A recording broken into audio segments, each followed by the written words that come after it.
Ave Maria, cheia de graça, o Senhor é convosco. Bendita sois vós entre as mulheres, e bendito é o fruto do vosso ventre, Jesus. Santa Maria, Mãe de Deus, rogai por nós, pecadores, agora e na hora de nossa morte. Amém. Podem sentar-se, por favor.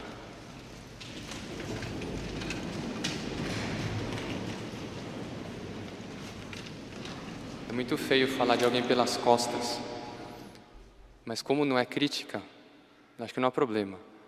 Não sei se viram aquela pessoa que estava segurando aquele objeto, chama naveta, é onde fica o incenso que se coloca no turíbulo.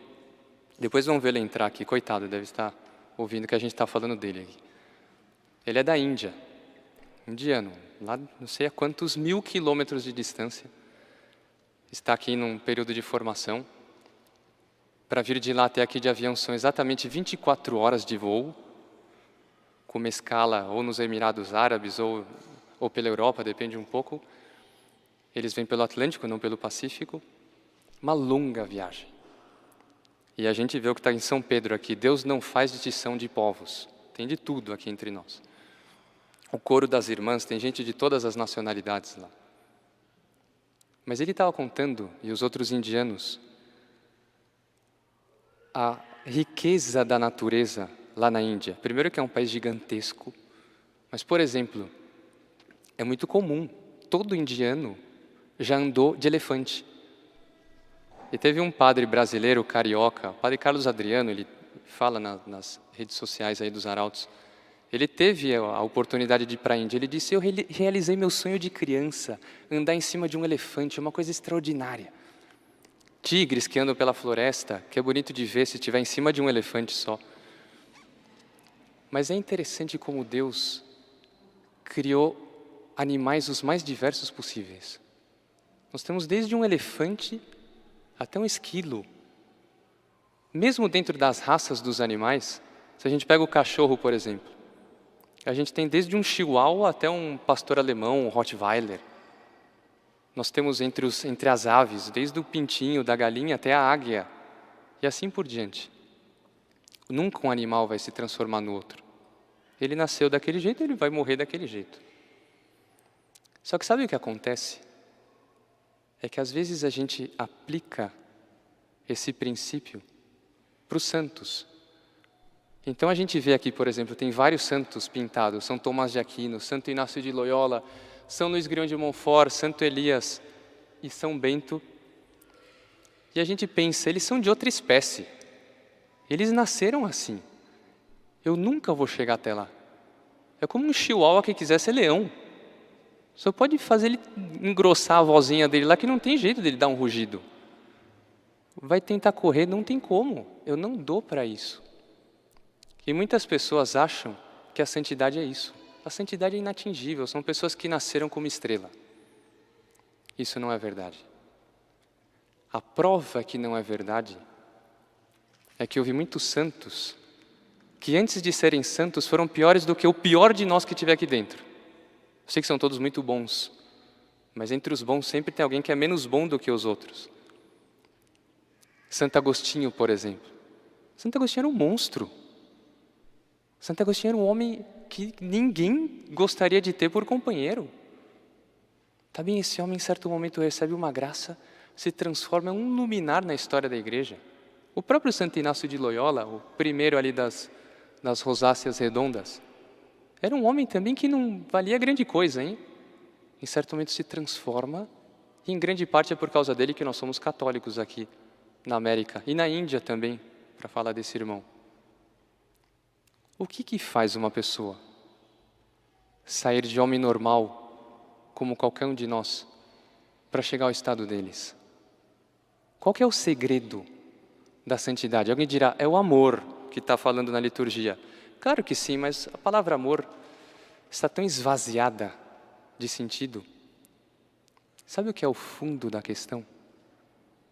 É que em certo momento, eles compreenderam que Deus não é um carrasco, que a gente tem que agradar porque depois Ele me joga no inferno. Deus não é um senhor furioso ou um patrão mal-humorado, que se a gente não faz direitinho o que Ele mandou, eu vou ser despedido, e o ser despedido pode ser complicado.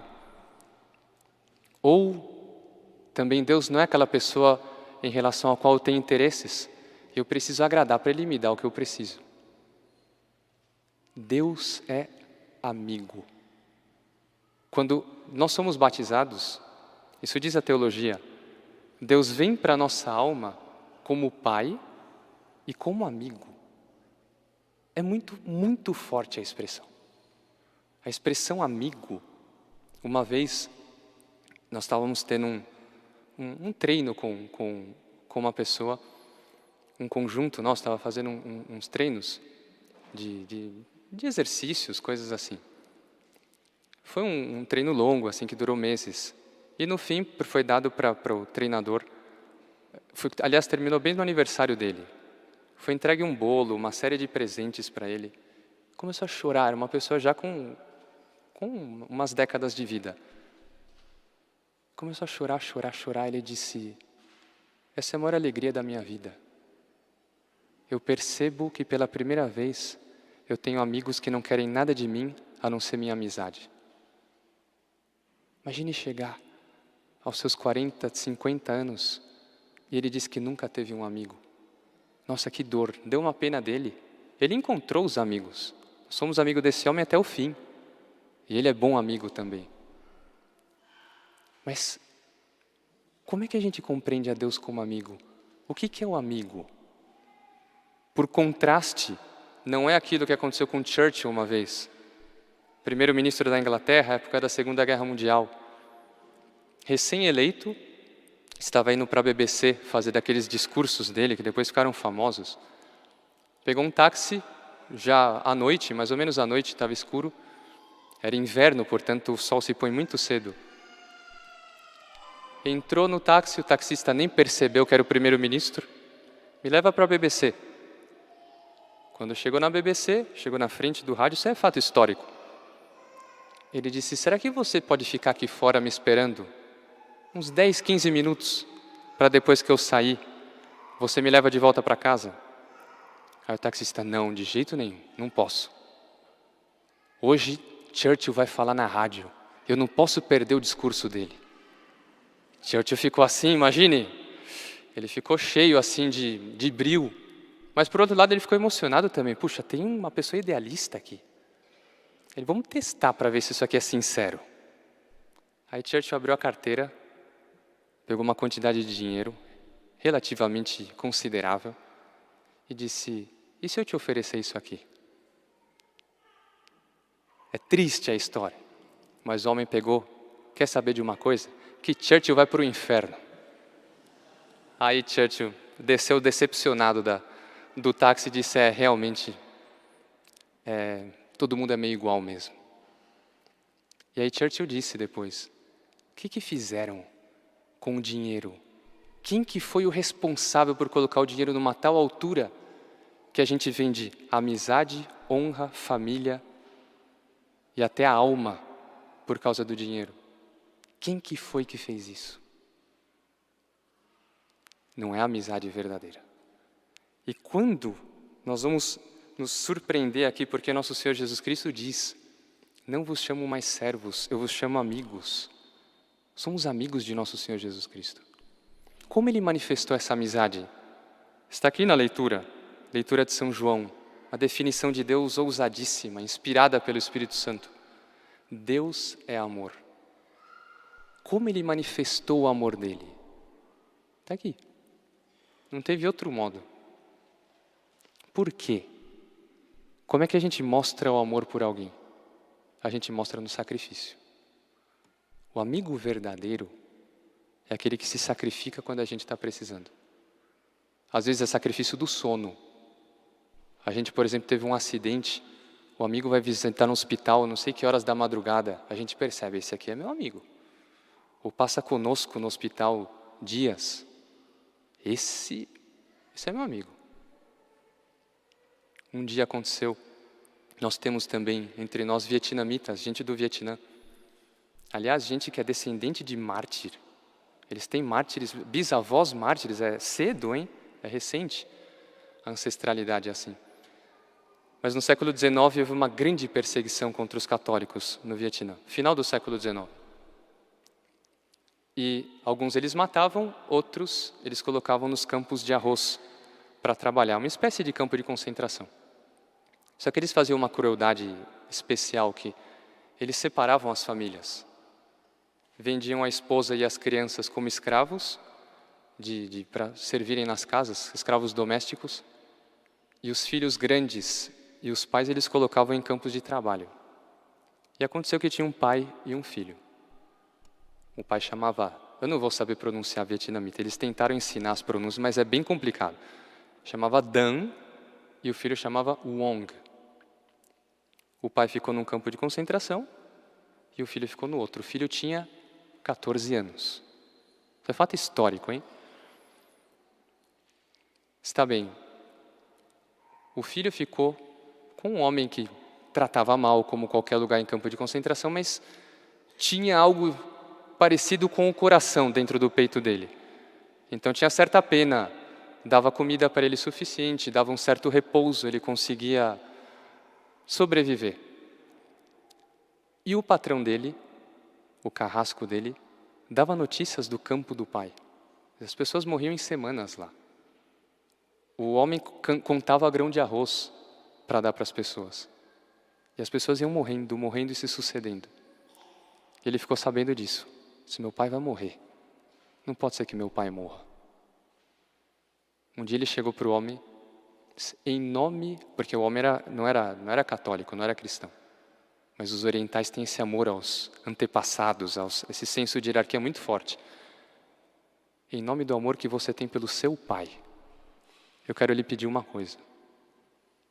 Que você me permita que eu vá levar parte da minha comida para o meu pai todos os dias. E o homem disse, tá bom, está permitido. Mas você não pode perder 1 minuto do seu horário de trabalho.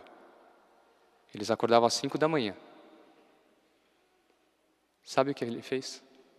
Um rapaz de 14 anos, fase de crescimento. Todo mundo sabe o que come um rapaz de 14 anos. Todos os dias. Podia fazer chuva, podia fazer sol, podia cair canivete do céu. Podia estar calor, podia estar frio. Ele percorria a distância, eram 10 quilômetros de distância entre um campo e outro. 10 quilômetros de ida, 10 quilômetros de volta. Isso deve dar, para um jovem desses, cheio de amor, umas 3 horas e pouco, ou mais. Portanto, ele acordava lá pelas 2 da manhã, 1 da manhã. Levava metade da comida para o pai dele.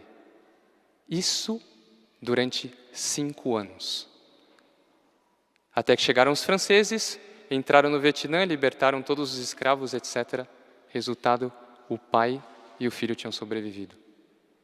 Depois vão dar numa família extraordinária, que depois chegou até a governar o Vietnã. O que é isso? Isso é amor. Como é que a gente sabe que isso é amor? Porque há sacrifício. Isso não é só filho. Um filho desse é um filho amigo. O filho verdadeiro, ele só é filho verdadeiro quando ele é amigo também. O pai verdadeiro não é só o que colocou o filho no mundo, mas ele é amigo também. Entre esposo e esposa, a gente vê a relacionamento verdadeiro quando há amizade. E como é que a gente sabe que é amizade? É quando há sacrifício. Se não há sacrifício, São Maximiliano Kolbe, que entregou a vida dele por um homem, manifestou isso. Ele dizia, uma frase que é bom guardar: o amor se sustenta de sacrifício. É como se o amor fosse um carro e o combustível do amor fosse o sacrifício. Se a gente não está constantemente abastecendo, chega uma hora que para.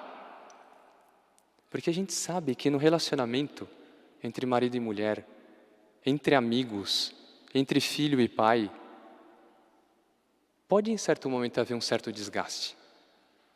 Pode começar a ficar duro. E as pessoas vão dizer, é que ela mudou, ou que ele mudou. Não é que mudou, é a mesma pessoa, só que desgastou. Normal.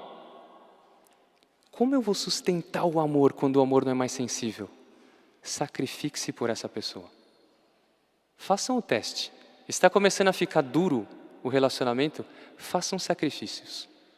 Vai ver que o amor novamente volta, o amor novamente cresce. Esse é o segredo do amor. Então vamos pedir nessa missa, nós que estamos nessa época, que ninguém aqui está sendo perseguido por um Império Romano, ou numa Revolução Francesa, ou como no Vietnã, para estar aqui numa missa. Não, é super fácil vir aqui. Mas não é tão fácil assim ser católico hoje em dia, hein? Todo mundo sabe que por muitos lados é mais difícil do que naquela época. Quanta pressão tem o mundo. Como nós vamos nos manter relacionados com Deus? Como vamos manter a fé? Vejam a Deus como amigo. E sejam amigos de Deus. Ele é fidelíssimo. Ele nunca abandona ninguém, hein? Ainda quando pareça. Não abandonemos Ele também. Sejamos amicíssimos de Deus, fidelíssimos. Sejamos amigos das pessoas que estão em torno através do sacrifício. E vamos encontrar a chave do verdadeiro amor, que por outro lado é a chave da verdadeira felicidade. Louvado seja nosso Senhor Jesus Cristo.